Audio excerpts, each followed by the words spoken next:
apply. So we do have to acknowledge that this is a crisis, so thank you to the board for asking that.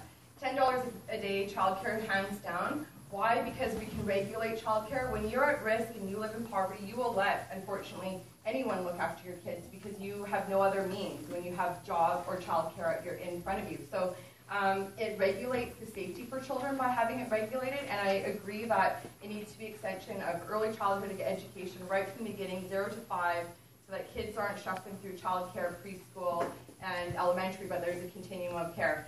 And the other piece is to add that, sorry, my time is up. Okay, yeah, that's okay. No, I just my own children. Thanks, Melanie.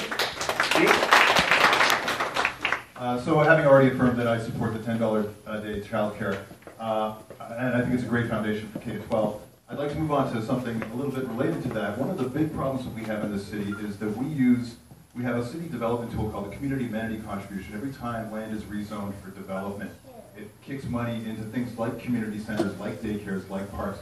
We are robbing from that fund that should be going towards things like daycare in order to build social housing because of the abdication of federal government and provincial government for actually building that social housing. So what we're doing is we're asking developers to do that work for us, and in essence we're robbing from Peter to pay for Paul. So we are depriving a lot of early childhood education opportunities, things like daycare, things like hot lunches for children, because we need to build the social housing because the province isn't doing it, and we need to step up housing first. That is the key to many of our issues today. Thanks.